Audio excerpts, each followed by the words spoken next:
کہ میری بیوی بہت بد زبان ہے، میں کئی دفعہ طلاق دینے کی سوچ چکا ہوں، لیکن میرے 3 بچے ہو چکے ہیں، بچوں کو دیکھتا ہوں تو پھر میں اپنے صبر کا گھونٹ پی لیتا ہوں، ورنہ میرا جی چاہتا ہے اس کو ابھی طلاق دے کے گھر سے نکال دوں۔ دولت بھی موجود ہے، خوبصورتی بھی موجود ہے، شکل بھی موجود ہے، عزت بھی موجود ہے، سہولت بھی موجود ہے، کیا چیز موجود نہیں؟ ایک خاتون مجھے ملنے آئی، ملانے والے نے مجھ سے کہا کہ اس کا خاوند کھربوں پتی، ارب پتی نہیں، کھرب پتی آدمی ہے، کھرب پتی پاکستان میں 2 4 10 آدمی ہیں۔ اس خاتون نے آ کر میرے سامنے بولنے سے پہلے ہی رونا شروع کر دیا، ورنہ پہلے کوئی عورت یا مرد آ کے دکھڑا سناتا ہے پھر روتا ہے، وہ روئی پہلے اور بات بعد میں۔ وہ کہنے لگی مولانا صاحب مجھے لوگ بڑا خوش قسمت سمجھتے ہیں کہ میں بہت بڑے مالدار کی بیگم ہوں، لیکن میں لعنت بھیجتی ہوں اس کی دولت پر کہ اس کا رویہ ہی میرے ساتھ اچھا نہیں، تو میں ہیرے کے سیٹ کیا کروں، میں سونے چاندی کے سیٹ کیا کروں، میں یہ کروڑوں روپے کی گاڑی کو کیا کروں جب میرے خامند کا رویہ ہی میرے ساتھ انسانوں والا نہیں ہے اور اس کے اخلاق اچھے نہیں ہیں۔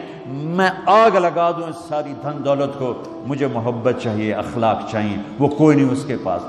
چند دن بعد دوسرا واقعہ سنا، ایک نوجوان بڑا خوبصورت، وہ بھی اسی طرح لیکن اتنا مالدار، کافی مالدار، وہ آ کے میرے پاس بیٹھ کے رونے لگا، مولانا صاحب اب میں کیا کروں، میری زندگی برباد ہو گئی، میرا اتنا عالی شان گھر ہے، اتنی اچھی میری کمائی ہے، آمدنی ہے، لیکن میں کیا کروں۔ یہ اسی کے الفاظ بتانے لگا ہوں، میری بیوی کی زبان 20 فٹ لمبی ہے، میں کہا رکھ دی کتنے 20 فٹ چاہتے، میں کہا وچوں 19 فٹ کٹ دے شاید کچھ کم بن جاوے۔ کہ میری بیوی بہت بد زبان ہے، میں کئی دفعہ طلاق دینے کی سوچ چکا ہوں، لیکن میرے 3 بچے ہو چکے ہیں، بچوں کو دیکھتا ہوں تو پھر میں اپنے صبر کا گھونٹ پی لیتا ہوں، ورنہ میرا جی چاہتا ہے اس کو ابھی طلاق دے کے گھر سے نکال دوں۔ دولت بھی موجود ہے، خوبصورتی بھی موجود ہے، شکل بھی موجود ہے، عزت بھی موجود ہے، سہولت بھی موجود ہے، کیا چیز موجود نہیں؟ اخلاق موجود نہیں، حسن سلوک موجود نہیں، پیار محبت موجود نہیں۔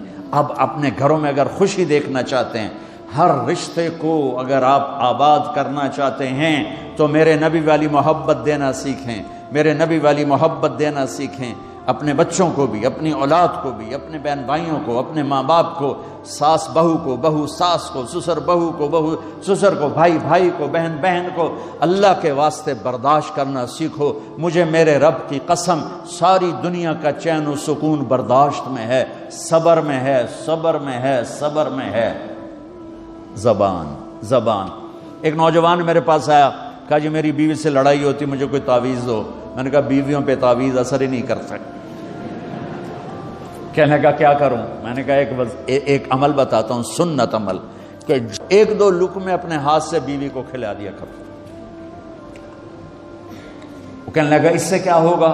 میں نے کہا تو تم دیکھو گے، پھر میں پوچھوں گا تم سے کیا ہوگا۔ میں نے کہا یہ سنت عمل ہے، اس سے محبت بڑھے گی۔ کوئی 8-10 دن گزرے تو اس کا فون ویسے آ گیا حال احوال پوچھنے میرا، تو مجھے اپنی بات یاد آ گئی۔ میں نے کہا میری بات پہ عمل کیا تھا؟ کہنے لگا نہیں۔ میں نے کہا کیوں؟ کہنے لگا شرم آتی۔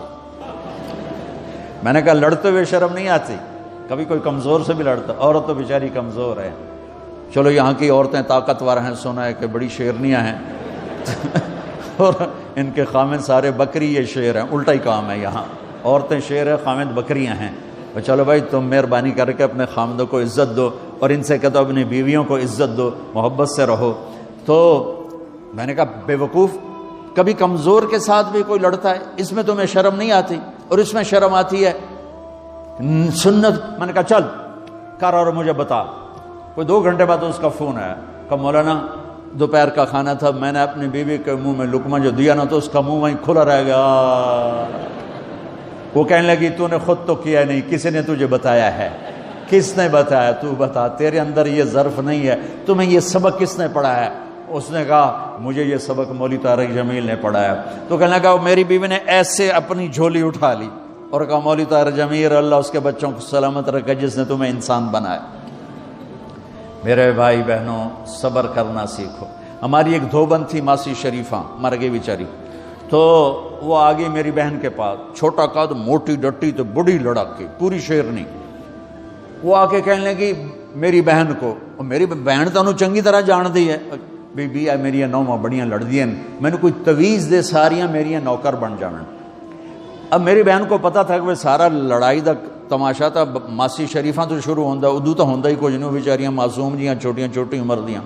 تو میری بہن نے ایک تعویذ بنایا اور اس کو یوں رول کر کے نا اس کو کماسی شریفاں ہن جس لے تیری لڑائی ہوئے نا اس تعویذ تو چک مار کے بہ جانا ہے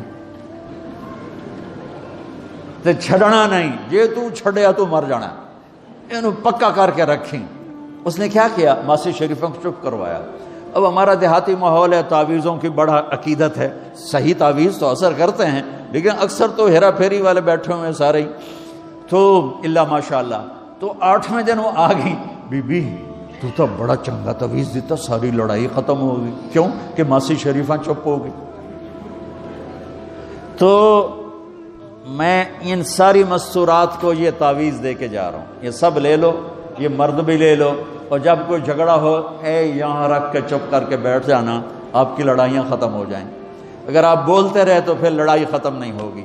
میرے نبی کی زندگی سیکھو، معاف کرنا سیکھو، محبت دینا سیکھو، ایسا نہ ہو کہ دو آپس میں بولتے نہ ہوں، ایسی بد اخلاقی سے بچو۔ اور آخری بات یہ ہے، آپ اس ملک میں رہتے ہیں، اب یہ آپ کا ملک ہے، اگر آپ کے پاسپورٹ ہیں تو یہ آپ کا ملک ہے، اس کو اس کے قانون کو عزت دو، اس کے قانون کو احترام دو۔